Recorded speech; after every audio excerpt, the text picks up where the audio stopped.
Okay, what is biodiversity? How are the living organisms and non-living things that are distributed on this globe? And what is ecosystem? What is habitat? Okay, what is food chain? All those things we have discussed. And we have also discussed that it is man who is responsible for depleting or destroying or causing some harm to the environment.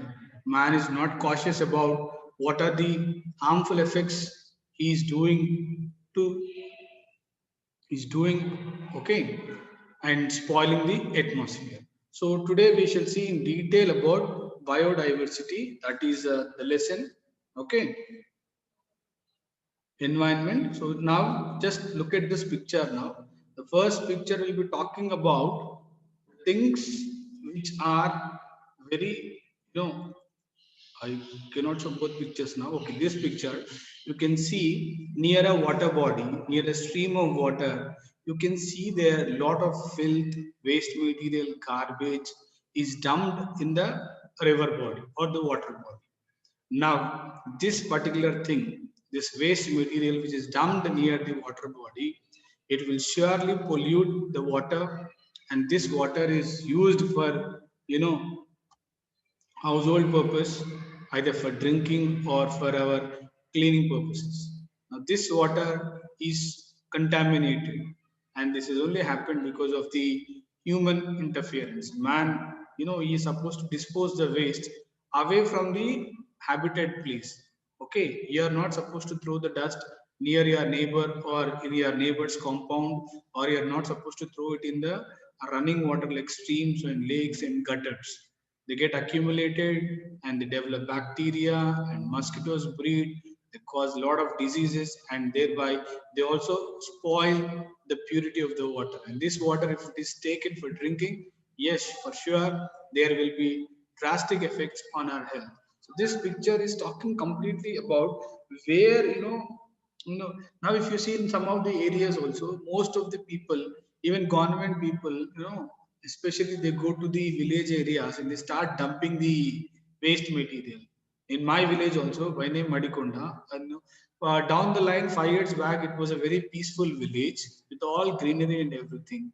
But from the last 5 years, people, the government, municipality started to, even municipal people started to come and dump the waste material. And early in the morning we can see some kind of fumes and vapors coming out this dump yard, and people, especially old people, are inhaling that air which is polluted with all the fumes of chemicals and all the kind of liquids which are dumped in the garbage, and thereby it is spoiling the health of the people. So we are not supposed to do like this actually. Okay, there are chances that we will be susceptible or to many diseases, or we will be prone to many diseases if our nearby surroundings are polluted by pollutants like carbon monoxide, carbon dioxide, waste from industries, waste from factories, even our household waste also. It must not be deposed, it must not be dumped in the place where people are residing. It should be away from the outskirts where there are no people who are living, or where there are no inhabitants. Now just see, if this kind of contamination is done in the picture you can see there, if this kind of contamination is done, this water is even drunk by cattle or birds or even to humans. The same water comes for our through tap water. Okay, though it is filtered also, when it is added with so many effluents of industrial waste or chemical waste, definitely some chemicals, some elements which are not supposed to be taken or consumed will be consumed, and we will be having a lot of health issues. So this picture is talking about that. Now see this picture, what a lovely scene it is. Okay, the first picture is completely contrasting, but here you can see everywhere it's a peaceful place. The moment you see this, you feel that you're in Sarai. You feel that you're in a peaceful place, in a calm place where it eases your mind, eases your mind mentality, or you feel like relaxing there. You can have a fresh air. Okay, and I in the picture you cannot see any kind of vehicles or any kind of industries or smoke coming out. So this kind of environment, if it is there, our health would be absolutely fine. There is no need of taking extra medicines or kind of tablets or drugs in order to save our environment, save our health. Okay, this kind of image, this is just like an image, but it should be in reality. If this is there, then definitely, you know, we definitely feel good about this picture, right? You can see all villages, all houses very far from each other.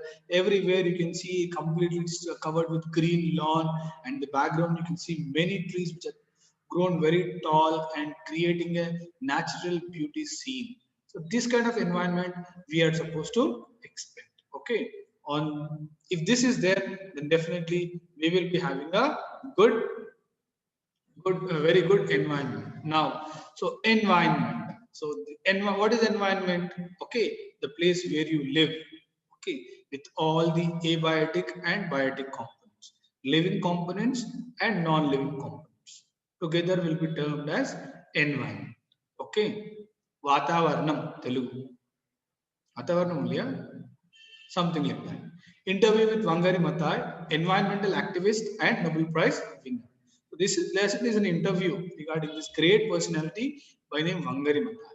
Okay, she started the Green Belt movement and also fought for the equal rights for women in Africa.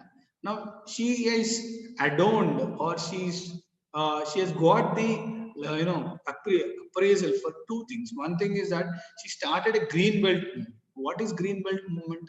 Green belt movement is a kind of initiative taken by Wangari Maathai, especially by the African people, in order to save the environment, in order to protect the environment, in order to start planting more number of trees and improve our agricultural productivity and also make our environment clean. At the same time, she also fought for the liberation or fought for the rights of the African woman. Okay, she's the first African woman to win the Nobel Peace Prize. She's got the first African to win the Nobel Peace Prize. Now, read the excerpt from the interview. So, a part of the interview is taken Nippon Hoso Koyoki. Now, that's a Japanese radio, like how we have FM radio or Red FM, something like that. In Japan, also, we have a radio channel by name Nippon Hoso Kyokai. Kyokai. Okay. Don't be very much particular about the pronunciation. It's a Japanese word, so we can pronounce in whatever way like. Nippon Hoso Kyokai. Or in short, NHK Radio. Now let's see what in detail what is the lesson about.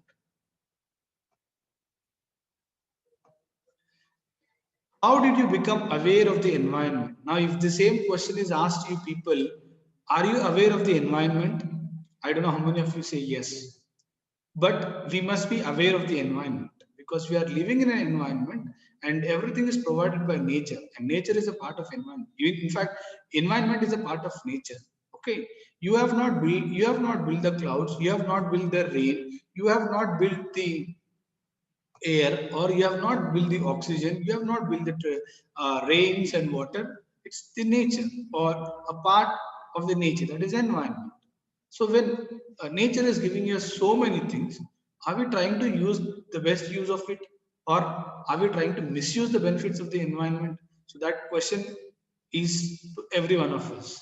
So, but here the question was asked, how did you become aware of the environment? Now, let's see what is the answer that is given by Angar. From the time we started, we were trying to respond to basic needs of people in the rural areas. When Wangari Maathai started, okay, the Green Belt movement or fighting for the women rights, they were trying to respond to the basic needs of people in the rural areas. Now, India is a country where most of us depend on agriculture. Now you can see in the contemporary world, even yesterday also the kind of discussions, okay, between the central government and the farmers failed. They were not able to come to a conclusion, or they were not able to, take back the article regarding the agricultural bill or the amendment. Okay, the GO is not taken back by the central government, and the farmers do protest, keep on protesting that this bill must be removed from the Indian Constitution. Okay, anyhow, there are so many things happening. Now, here when Vangar Maathai has gone to South Africa, so first and foremost thing she was having is that she was pointing about the basic needs of the people. Okay, What are the basic needs of the people? Clothing, okay, shelter, and food. Okay, people were asking for clean drinking water. Now if you see also some parts of Nalgonda, or if you go to some tribal areas, people still go for kilometers and kilometers distance barefoot walking, and trying to fetch water. But here we are unaware of it, and we keep on wasting water. Just imagine yourself and the people who are living in remote places where they are not even getting, where they are not able to fetch drinking water. Just think about it. See, our purpose of the lesson is not that we need to listen to it and write a question answer. Something which is good, it must be imbibed in us, that, and we need to follow it. Then definitely you and the people who try to do something will definitely make an impact and will try to change the present scenario. Okay, lessons are not just for reading, learning, and writing in the exam. Okay, to implement it and to be a role model and to be a leader and even allow other people to follow you. So in those days, people were not getting clean drinking water, and for food, for energy, that is, which is firewood for cooking. Okay, for building material, for fodder. Fodder is nothing but the food of the animals. And all these come from the land. Now, all this come. Food comes from the land, clothing comes from the land, and even shelter even from the land. So we knew that the people in the rural areas were asking for had to do with the environment. What are we supposed to do with the environment? What are we supposed to do with the nature that is gifted by God to us? They did not have those things because the environment was degraded. The people were not having food, people were not having shelter, the people were not having clothing, food, clothing, and shelter, because in those times when Bangar Matai was the part of Africa, the environment was degraded. Degraded means what? It is declined, or it is spoiled, or it is not in a in the position it has to be. So from the very beginning, we understood that we have to rehabilitate the environment. Rehabilitate means what? Bringing back what is already lost. Rehabilitation center. If someone has been drunk or addicted to drugs, okay, he will be sent to a rehabilitation center where some kind of medicine will be given in order to bring back the normal condition of the person. Similarly, here also, Wangari Maatai wanted to rehabilitate the environment. She wanted to bring back the glory or the cleanliness or the cleanse of the environment, which is lost because of the human interference. Now, the forests were the source of water, obviously. Okay, mountains, the forest of mountains, the source of water and source of rain. So when you deforest, you cause a shortage of rain. So deforestation, obviously, it will definitely decrease the amount of rainfall that we are receiving, and it also will show some impact on the pattern of rainfall. Generally, in rainy season, it has to rain. Sometimes in summer season, it rains very heavily. The time the water is required for the crop, it's not going to rain. But before harvesting, when the plant has come, is ready to be harvested or ready to be reaped, and suddenly it starts raining, and the entire crop, becomes flooded in the rainwater. This imbalance, or what do you say the correct word, yeah, pattern, irregular pattern of rainfall is only happening because of deforestation. People are not able to get food and water. Therefore, in order to give them, for them, we have to give good environment that can sustain their livelihood. Sustain means hold up. Okay, we need to hold up the life. See, now I'll tell you one thing. Once upon a time, people used to drink well water. Okay, your grandfathers or my grandfathers, even when I was a child, I used to even drink the well water. Of course, that was so pure. Okay, we were not getting any contaminated water, or our grandparents or our great grandparents, they drank the water from the river, they drank the water from the pot, they drank the water from the wells. But today, we are not even drinking the water from the tap. Even the tap water, either we are going for RO kind of water plant, or we are going for a water plant and taking the water. Why this has happened? This has only happened because of the kind of damage, the kind of initiative man has taken to spoil the natural ecosystem or the natural environment. Therefore, in order to for them to have good environment and to hold up their life, livelihood means jivanadhan. Okay, in order to have the life, okay, what are we supposed to do? We are supposed to important to have a government that accounts to them, that protects their interests, that is concerned about their life. So individually, a person cannot do anything. He must be supported or she must be supported by a group of people.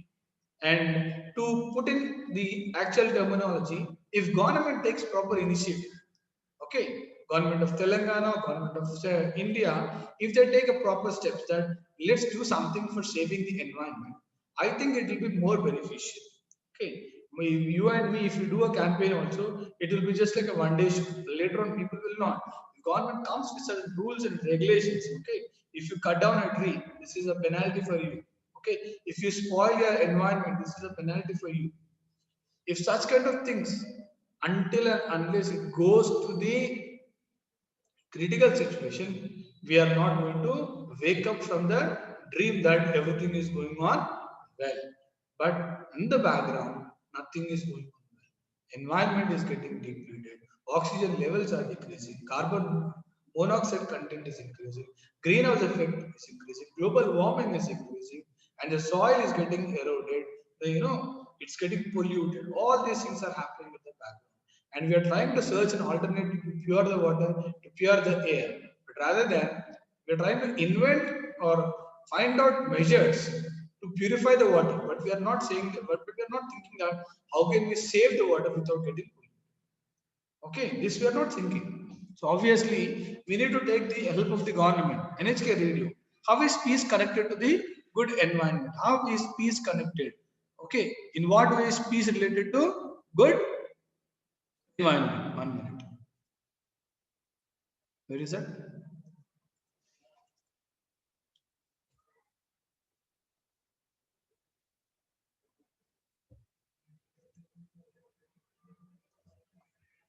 1 minute. Page is not scrolling.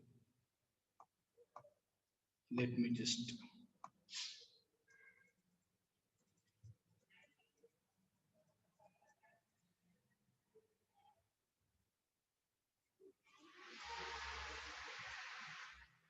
Okay, fine. Now, how is peace connected to good environment? Many wars that are fought in the world are fought over the natural resources. Why there is a conflict between one nation and another nation? Let's take a very recent example. Why is there a separation of Telangana and Andhra? Nilu, Nidulu, Niyamaka. Need water, Nidulu funds, and source of opportunities. So there you can see one thing is very common: water. Water is a natural resource. It's not somebody's property, right? So all the wars that are fought, they are fought only to acquire the land. Why will the king go and invade other kingdom only to occupy that land or to get the resources, natural resources, the wealth of that particular country or the particular kingdom or the nation? Some wars are fought because the environment is so degraded that it is not able to support communities, so that they fight over the little that is left. Some wars are fought to occupy a place, the place which is good to live. Now let's take an example. You think that Telangana is having a lot of greenery, okay? Artharan program, green plantation program, Swachh Bharat program. Telangana has become so green, evergreen. And the other people, okay, they try to occupy this place because this is the only place we can live without pollution. So what do? They come and attack. Okay, that's the meaning of the sentence. Community, so that they fight over the little that is left. Only little is left. Okay, take an example now. Suddenly there is a great famine, Karavu. Okay, no crops, nothing. Only in one particular state only, grains are there, rice paddy is there, cultivation is done, and they have. The entire world is not. Will the world keep quiet? No, they keep on attacking this particular place in order to loot out the grains or the paddy which is there in this particular area. Now, this kind of situation is there in this contemporary or this present. We are fighting for the something which is left good in the other nation. Others are fought because some people want to take a lot of the resources to control them. So some wars are fought in order to take the little that is left in that particular country And the other wars are fought because people want to take the resources to control them. Okay, if the resources are there with us, we can control them. See, I'll tell you one thing. Britishers have come, they have taken control of India, and they have used all the resources. India was good at jewels, gold and everything during the king's rule. Everything was looted and keep many of the people out. So they try to keep the people out, and they try to invade us, and they try to loot our natural wealth. So for this purpose only, wars are fought.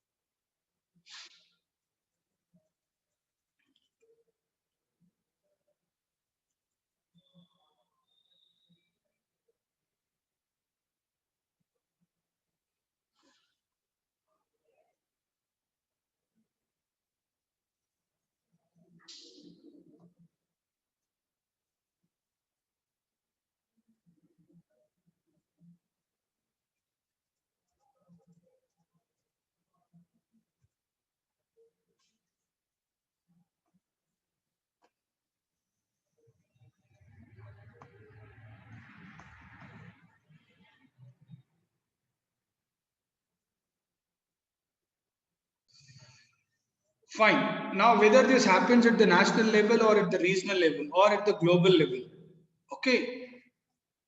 Now, people are fighting. People are fighting. See, I'll tell you one thing. Just an example. Now, Anthony School is here. Peter School is there. Okay. Some other schools are there. Now, it's not like fighting. It's a competition. It's a competition that our school should be, something more when compared with the other schools. Similarly, here the situation is some people are fighting. Okay, the fighting is happening at regional level.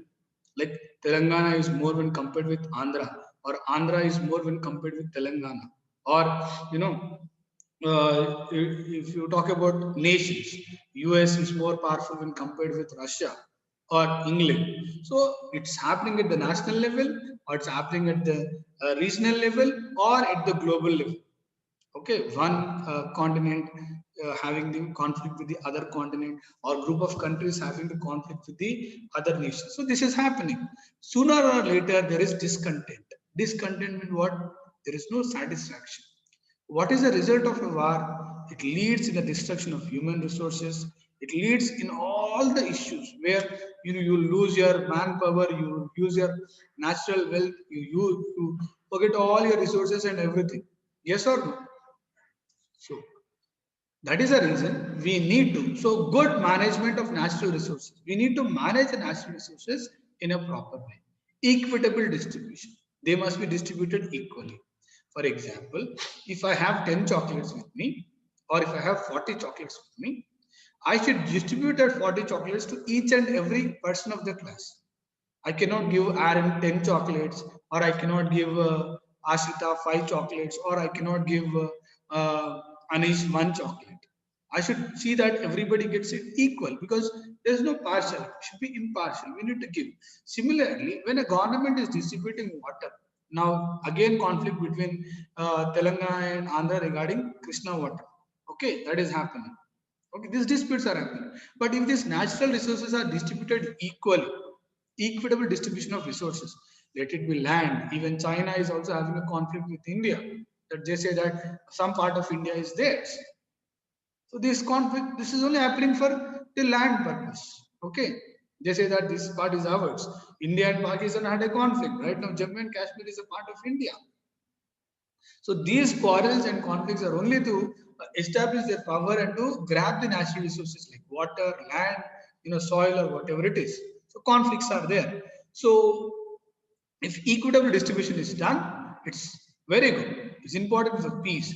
At the same time, good management of natural resources is not possible if you don't have democratic space. India is a democratic country. Okay, we cannot do partiality. I cannot give more amount of water supply to Andhra, and I cannot decrease the water supply to Telangana. It's a democratic country. Respect for human beings, respect for rights, giving other people dignity. We need to respect everybody. Don't think that there is a small state, so they don't need more water, they don't need more resources. It should not be the attitude of the people who are at the higher level. They should treat everybody as equal. So this is the lesson. I think we are running short of time. I will stop for today. We shall continue tomorrow. We shall try to finish it. Okay. Thank you very much for your listening. I'm stopping.